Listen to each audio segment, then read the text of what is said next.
Hello बच्चों। तो चलिए स्टार्ट करते हैं क्लास 12 का सबसे पहला चैप्टर जिसका नाम है बिलियन। बिलियन के बारे में हम लोग पढ़ेंगे। इसे सॉल्यूशन कहते हैं अंग्रेजी में। एक बात समझ ले ध्यान से, आज से हम लोग क्लास 12 का जो भी सिलेबस दिया हुआ है पूरा चैप्टर 1 से लेकर के और चैप्टर 10 तक पूरा पूरा कंप्लीट करवाएंगे। सबसे पहले चैप्टर का नाम है सॉल्यूशन।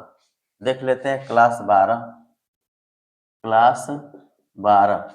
इसमें सबसे पहले हम लोग पढ़ेंगे विलयन के बारे में, यानी सॉल्यूशन के बारे में, सॉल्यूशन। और दूसरे चैप्टर का नाम है विद्युत रसायन, विद्युत रसायन, इलेक्ट्रोकेमिस्ट्री, इलेक्ट्रोकेमिस्ट्री। और तीसरा चैप्टर है रासायनिक बलगतिकी। रासायनिक बलगतिकी को बोलेंगे chemical kinetics, chemical kinetics.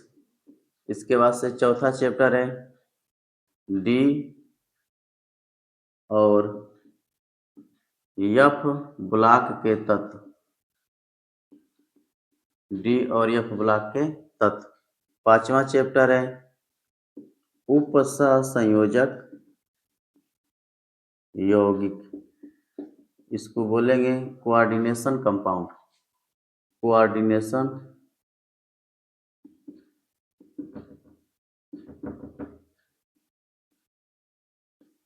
Compound. और छठवां चैप्टर है एल्किल हैलाइड, एल्किल हैलाइड, इसी को हेलो एल्किन बोल सकते हैं। इसका सूत्र बताए थे RX। और इसी में एक है एरिल हैलाइड, एरिल हैलाइड, इसको बोलेंगे ARX। ऐसे सातवां चैप्टर है एल्कोहल ईथर फिनॉल, 3 यौगिक के बारे में पढ़ेंगे। आठवां चैप्टर है aldehyde ketone carboxylic acid.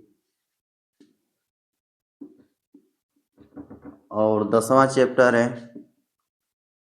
Biomolecule,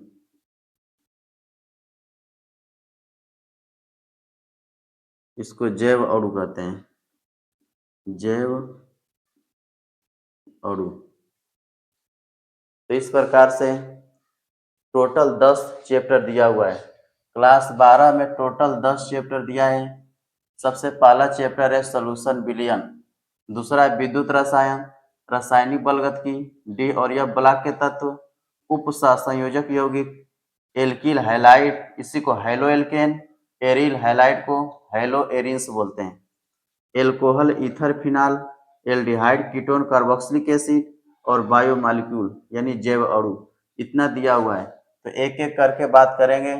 सबसे पहले चैप्टर का नाम लिखते हैं बिलियन, और यहाँ से हम लोग बिलियन पढ़ना चालू करते हैं।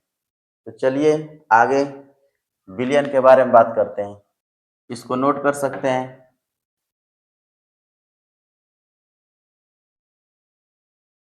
अध्याय 1 बिलियन सॉल्यूशन। सबसे पहले इसमें देखेंगे बिलियन क्या है, हेडिंग लिखेंगे बिलियन। और बिलियन जानने से पहले हम लोग जान लेते हैं मिश्रण क्या होता है। 2 या 2 से अधिक पदार्थों को आपस में मिला दें तो मिश्रण बनता है। मिश्रण, 2 या 2 से अधिक पदार्थों को आपस में मिलाते हैं तो मिश्रण बन जाता है। मिश्रण पढ़े होंगे 2 प्रकार का, एक है समांगी मिश्रण और एक है विषमांगी मिश्रण। यानी 2 या 2 से अधिक पदार्थ को आपस में मिलाएं तो मिश्रण बन जाते हैं। ये कोई मिश्रण है, इसमें 2 पदार्थ को मिला दिए, जैसे नमक और पानी, नमक और पानी को इसमें मिला दिए तो नमक जो है पानी में समान रूप से पूरे पानी में फैल गया, तो इसे कहेंगे समांगी मिश्रण। इसके गुण को ऐसे याद रख सकते हैं, समान रूप से पूरे बिलियन यानी पूरे पानी में फैल गया तो इसे समांगी मिश्रण कहते हैं। और जो नमक का कण होता है वह शुरुआत में देखा जाए बड़ा होता है, लेकिन जैसे पानी में घोलते हैं तो वह छोटे छोटे कणों में टूट जाता है और इतना छोटा हो जाता है कि देखने पे दिखाई नहीं देता है कि कहाँ गया। यानी पानी का जो कण है उसके कणों के समान नमक का भी कण हो गया।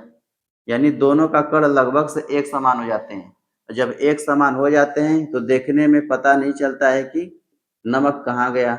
ऐसे मिश्रण को ही समांगी मिश्रण कहते हैं। जैसे विषमांगी में समझे, अगर ले लिया जाए पानी और इसमें बालू मिला दें, बालू और पानी, तो बालू समान रूप से पूरे बर्तन में फैलता नहीं है, कहीं न कहीं ये इकट्ठा हो जाता है, पेदी में बैठ जाता है। तो ऐसे विलयन को विषमांगी कह रहे हैं। यानी बालू का जो कण है इसका साइज अलग है और पानी के कणों का साइज अलग होता है।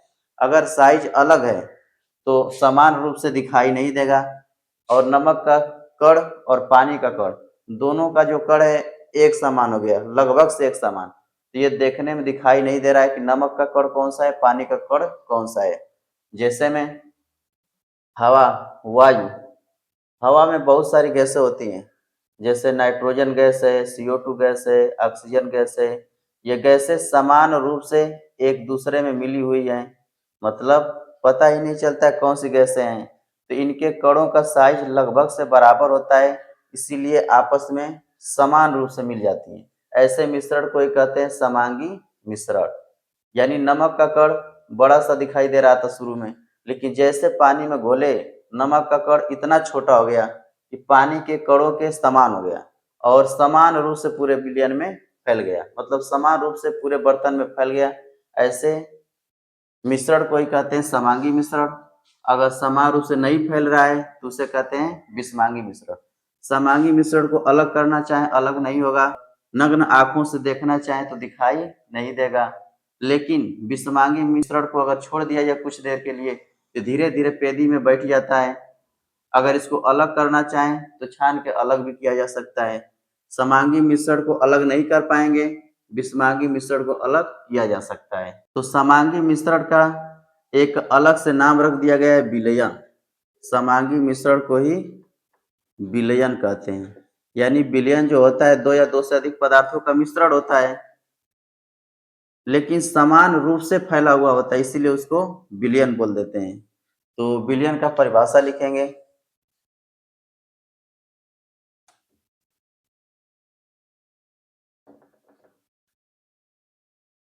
दो या दो से अधिक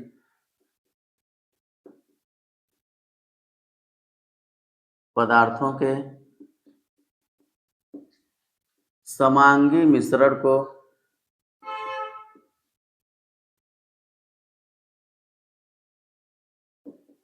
विलयन कहते हैं।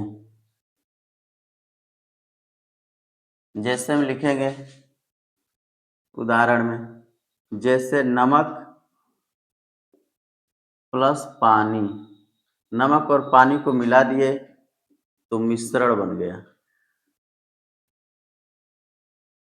नमक अगर कम मात्रा में है तब उसे विलेय कहते हैं, और नमक अगर अधिक, पानी और अधिक मात्रा में है तो इसे विलायक कहेंगे। इस बात को याद रखें, अगर कोई विलयन है तो समांगी मिश्रण होगा, इसमें नमक और पानी मिलाए हैं। पानी की मात्रा अगर अधिक है तो इसे विलायक बोलेंगे, विलायक। अंग्रेजी में इसको सॉल्वेंट बोलते हैं।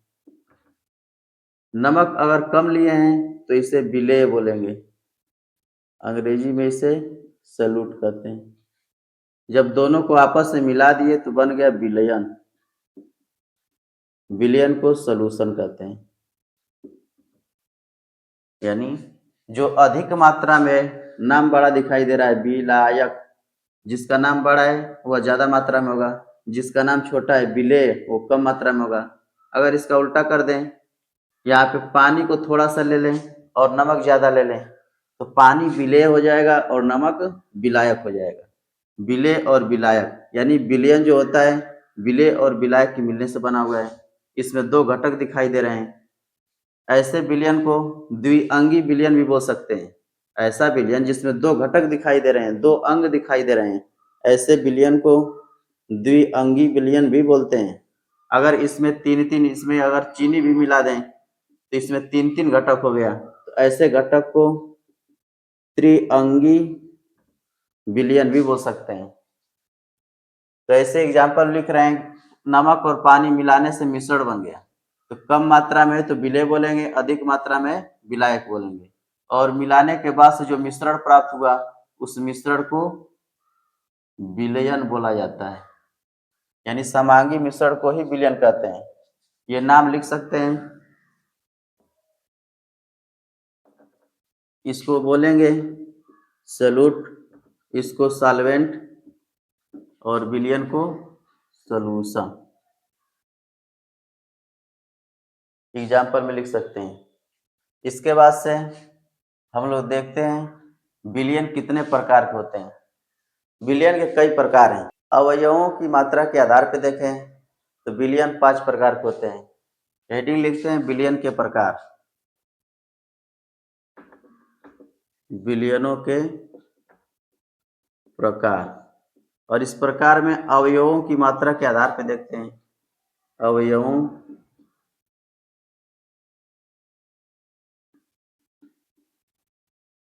मात्रा के आधार पर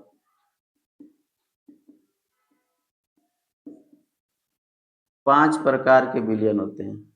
मात्रा को कम बेसी करें, अवयवों का मतलब विलेय और विलायक की मात्रा को अगर बढ़ाया जाए, कम किया जाए तो 5 प्रकार के विलयन बनते हैं। सबसे पहला है तनु विलयन। तनु विलयन, डाइल्यूट सॉल्यूशन। तनु का मतलब क्या होगा? जिस विलयन में विलेय की मात्रा बहुत कम है तो वह तनु विलयन कहलाएगा। अगर बहुत ही कम है मतलब बिल्कुल पतला है तो कहेंगे तनु विलयन है।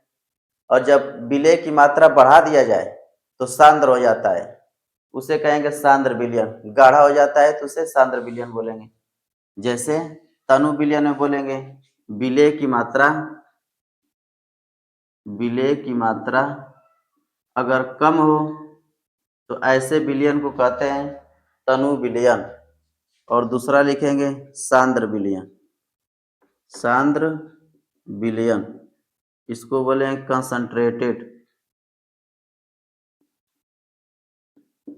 Concentrated solution. कंसंट्रेटेड का मतलब सांद्र, सांद्र का मतलब ऐसा विलयन जिसमें विलेय की मात्रा ज्यादा मिलाया जाए। तो गाढ़ा यानी कि विलयन पतला दिखाई देगा तो तनु विलयन, अगर विलयन गाढ़ा दिखाई दे रहा है तो सांद्र विलयन। इसमें विलेय की मात्रा अधिक होती है। विलेय की मात्रा अधिक होती है। जिस विलयन में विलेय की मात्रा अधिक होती है उसे कहते हैं सांद्र विलयन, और जिस विलयन में विलेय की मात्रा कम होती है उसे कहते हैं तनु विलयन। ऐसे तीसरा है संतृप्त विलयन। संतृप्त विलयन, इसे कहते हैं सेचुरेटेड सॉल्यूशन। ऐसा विलयन जिसमें विलेय की मात्रा अधिकतम हो, उससे ज्यादा विलेय नहीं घोल सकते हैं। यानी विलेय, नमक को पानी में घोल रहे हैं, 1 गिलास पानी ले लिए हैं तो उसमें एक लिमिट में ही नमक घोल सकते हैं, उससे ज्यादा घोल नहीं सकते। यानी कि जब घुलना बंद हो जाए तो कहें संतृप्त हो गया है, इससे ज्यादा नमक घुल नहीं सकता है। संतृप्त हो गया है, संतुष्ट हो गया है, उससे ज्यादा नमक की जरूरत नहीं है। ऐसे विलयन को कहेंगे संतृप्त विलयन। ऐसे विलयन को कहेंगे संतृप्त विलयन। संतृप्त विलयन में विलेय की मात्रा जो है अधिकतम होती है, इससे ज्यादा विलेय नहीं घोल सकते। विलेय की मात्रा अधिकतम हो जाए तो ऐसे विलयन को संतृप्त विलयन कहेंगे, इससे ज्यादा विलेय को घोला नहीं जा सकता है।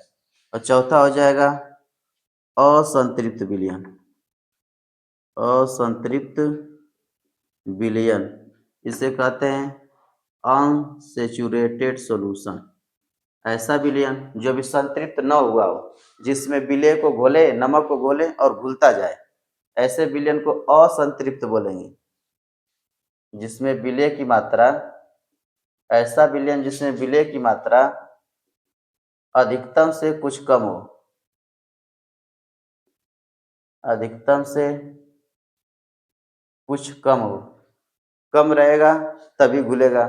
यानी कि अगर अधिकतम हो जाएगा तो घुलना बंद, तो कहेंगे संतृप्त हो गया, संतृप्त विलयन। अगर घुलना जारी है, नमक मिलाए और घुल जाए, तब इसे कहते हैं असंतृप्त विलयन। और पांचवा है अति संतृप्त विलयन। पांचवा होगा अति संतृप्त विलयन। इसे कहते हैं सुपर सेचुरेटेड, सुपर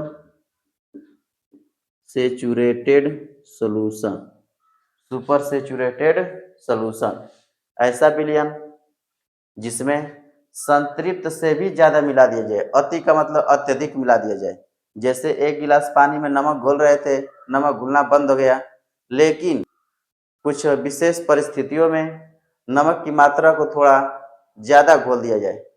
जैसे पानी को अगर गर्म कर दें तो नमक जो है थोड़ा सा और घोल सकते हैं, यानी संतृप्त होने के बावजूद भी थोड़ा सा नमक अगर घुल जाए तो ऐसे विलयन को कहेंगे अति संतृप्त विलयन, सुपर सेचुरेटेड सॉल्यूशन। यानी इसमें लिखेंगे ऐसा विलयन जिसमें विलय की मात्रा संतृप्त विलयन से भी, संतृप्त विलयन से भी अधिक हो। ऐसा विलयन जिसमें विलय की मात्रा संतृप्त से भी थोड़ा बढ़ा दिया जाए, ऐसे विलयन को कहते हैं अति संतृप्त विलयन।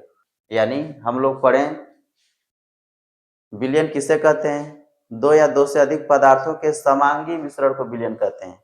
अगर समांगी मिश्रण नहीं है तो उसे विलयन नहीं कहेंगे। विलयन समांगी मिश्रण का ही दूसरा पर्यायवाची नाम है। नमक पानी को घोल दिए तो मिश्रण प्राप्त हुआ और नमक पानी का कण लगभग से एक जैसा हो गया, इनका साइज बराबर हो गया, तो ऐसे विलयन को मिश्रण बोल दिए, ऐसे मिश्रण को विलयन बोल दिए।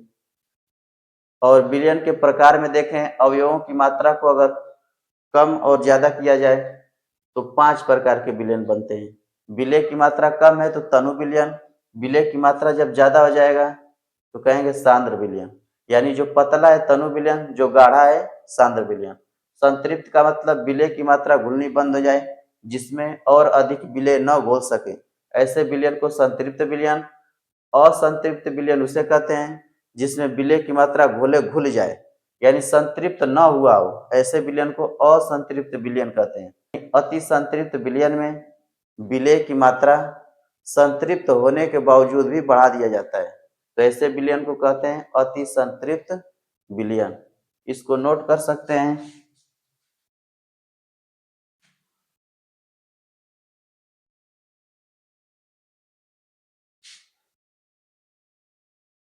अगला है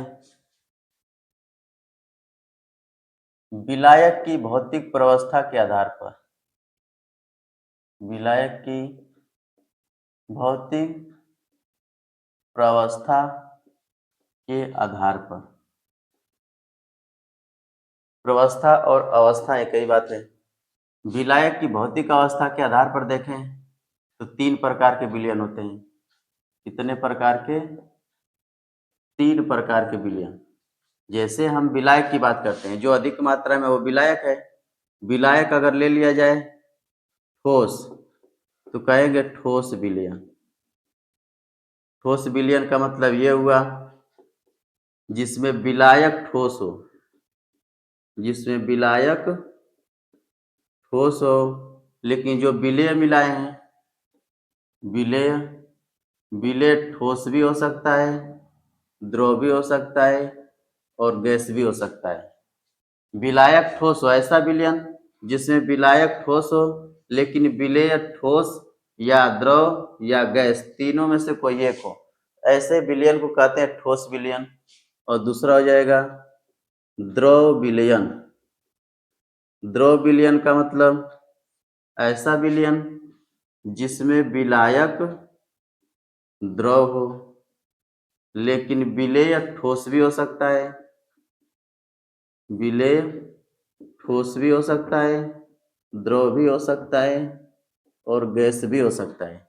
यानी जो अधिक मात्रा में है वो द्रव होना चाहिए उसमें थोड़ा सा ठोस मिला दें तो 1 विलयन बनेगा, थोड़ा सा द्रव मिला दें या थोड़ा सा गैस मिला दें, ऐसे विलयन को द्रव विलयन कहेंगे जिसमें ज्यादा मात्रा में द्रव हो।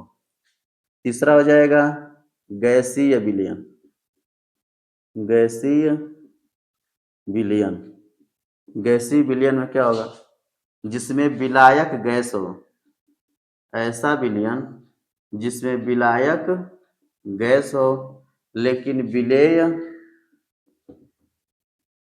ठोस भी हो सकता है, द्रव भी हो सकता है और गैस भी हो सकता है। इस प्रकार से विलायक की भौतिक प्रवस्था के आधार पर, भौतिक अवस्था क्या होता है, ठोस द्रव गैस, पदार्थ की 5 अवस्थाएं बताए थे, उसमें से ठोस द्रव गैस 3 के बारे में पढ़ रहे हैं। इसके आधार पर 3 प्रकार का विलयन हो गया। ठोस विलयन में विलायक ठोस रहेगा, द्रव विलयन में विलायक द्रव रहेगा, गैसीय विलयन में विलायक गैस रहेगा। इसमें विलेय की मात्रा कुछ भी हो सकता है, विलायक अधिक मात्रा वाला विलायक और इसमें थोड़ा सा विलेय मिला दिया जाए।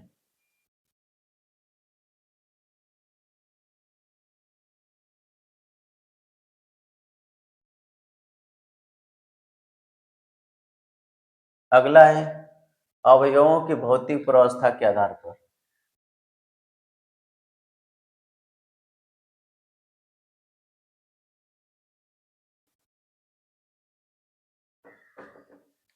अवयवों की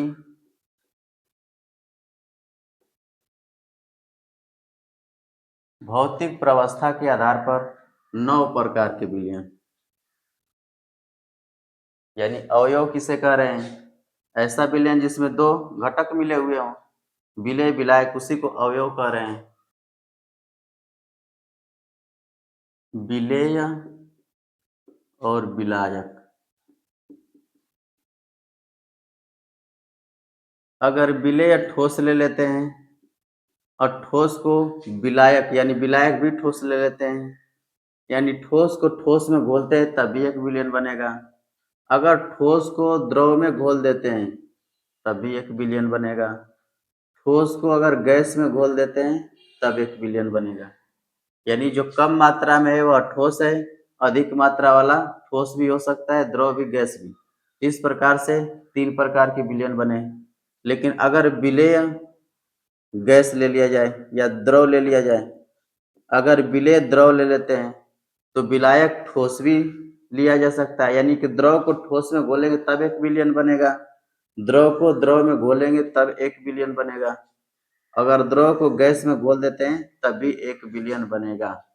ऐसे ही विलेय ले लिया जाए गैस, अगर गैस को ठोस में घोलते हैं तब 1 विलयन, गैस को घोल दिया जाए ठोस में 1 विलयन, गैस को द्रव में तब भी 1 विलयन बनेगा, गैस को गैस में घोल देते हैं तब भी 1 विलयन बनेगा। यानी 3, 3, 6, 3, 9, टोटल 9 प्रकार के विलयन होते हैं। अवयवों की मात्रा को अगर कम और अधिक किया जाए तो 9 प्रकार के विलयन बनते हैं। सबका एग्जाम्पल देख लेते हैं कैसे। जैसे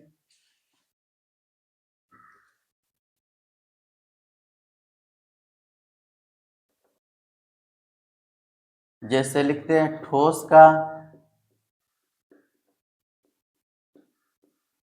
ठोस में विलयन, ठोस का ठोस में विलयन, यानी ठोस को ठोस में मिलाते हैं।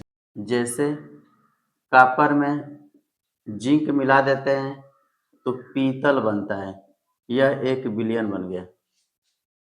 तो ठोस को ठोस में मिलाते हैं तभी 1 विलयन बना। ऐसे ही ठोस को मिलाते हैं द्रव में, ठोस का द्रव में विलयन।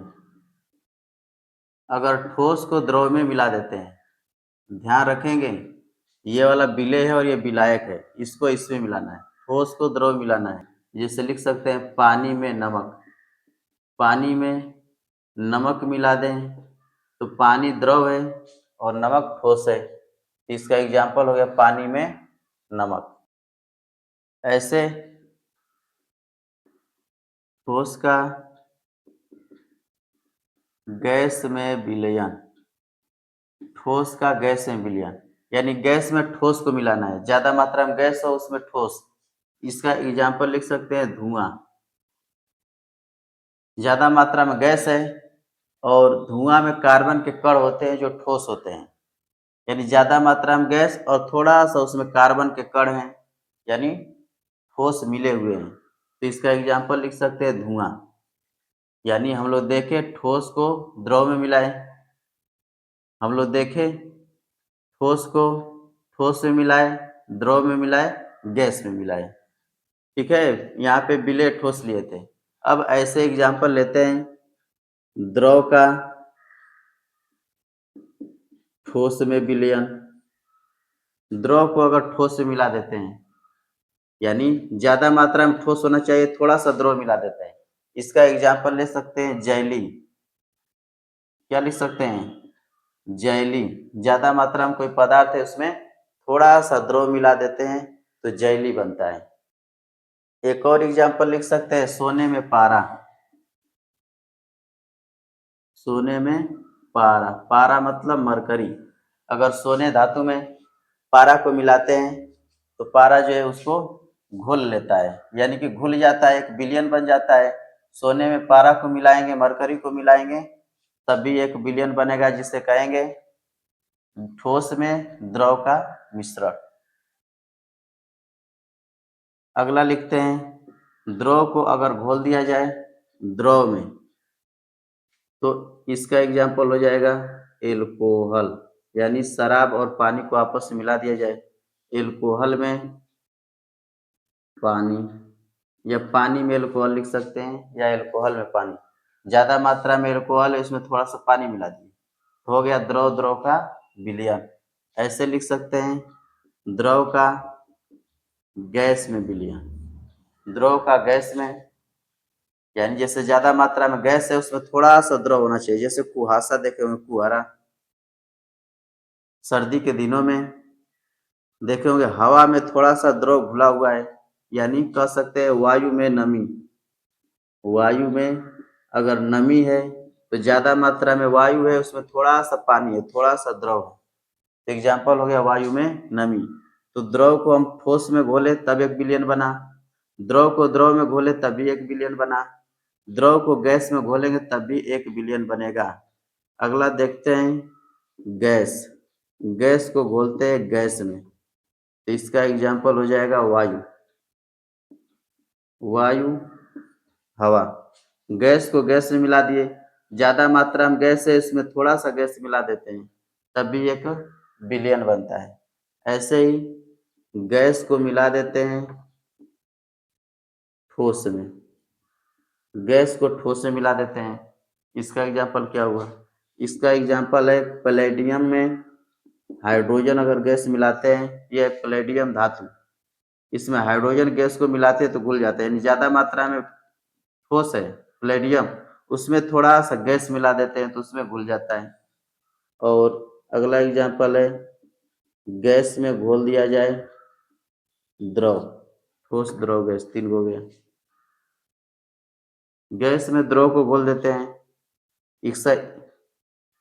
इसका एग्जाम्पल ज्यादा मात्रा में द्रव होना चाहिए, उसमें गैस घोल दिया जाए, जैसे कोल्ड ड्रिंक होता है, कोल्ड ड्रिंक में ज्यादा मात्रा में पानी होता है, उसमें CO2 गैस को घोल दिया जाता है, यानी कि जल में CO2 गैस को अगर घोल देते हैं तो कोल्ड ड्रिंक बन जाता है। ज्यादा मात्रा में द्रव, उसमें थोड़ा गैस घोल दिया जाए। तो इस प्रकार से टोटल 9 प्रकार के विलयन, विलयन का वर्गीकरण पढ़ रहे थे।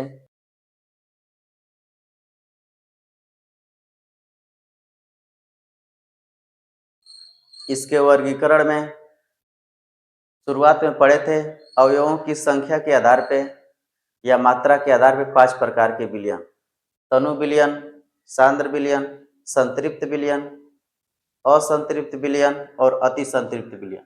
उसके बाद से पढ़े थे विलायक की भौतिक प्रवस्था के आधार पे, विलायक अगर ज्यादा मात्रा में है तो 3 प्रकार के विलयन बताए थे। अगर विलायक ठोस है तो उसको ठोस विलयन, विलायक अगर द्रव है तो द्रव विलयन, विलायक अगर गैस है तो गैस विलयन, गैसीय विलयन बता रहे थे। ऐसे ही अवयवों की भौतिक अवस्था के आधार पे 9 प्रकार के।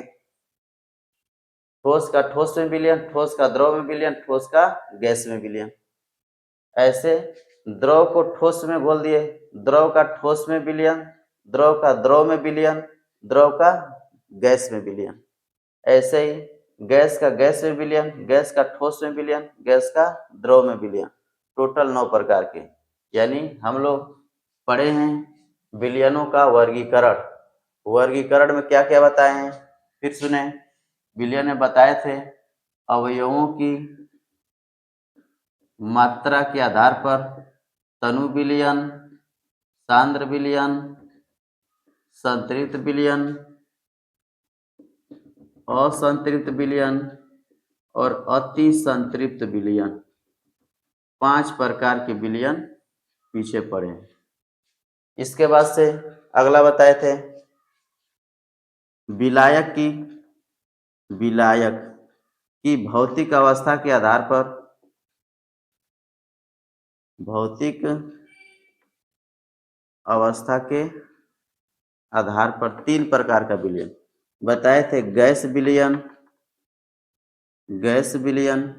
ऐसे गैसीय विलयन बोल सकते हैं, ठोस विलयन और द्रव विलयन।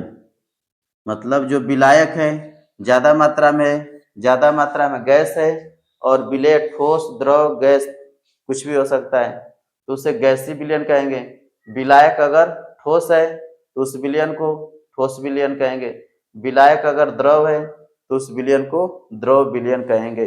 यानी विलायक की अवस्था के आधार पे 3 प्रकार के और अवयवों की मात्रा के आधार पे 5 प्रकार के और अवयवों की भौतिक अवस्था के आधार पे टोटल 9 प्रकार के। इतने प्रकार के विलयन हो गए। इसको रिपीट कर सकते हैं और आगे कल बताएंगे। आज के लिए इतना ही। वीडियो देखने के लिए बहुत बहुत धन्यवाद। हेलो मेरे प्यारे बच्चों, अगर आप चाहते हैं केमिस्ट्री को आसानी से समझना तो हमारे चैनल को सब्सक्राइब कर सकते हैं और हमसे जुड़ करके अपने केमिस्ट्री को मजबूत कर सकते हैं। हम क्लास 12, क्लास 11 और 9, 10 के कक्षाओं को लेकर के आएंगे। अगर आप हमसे जुड़ के पढ़ना चाहते हैं तो चैनल को सब्सक्राइब जरूर करें। धन्यवाद।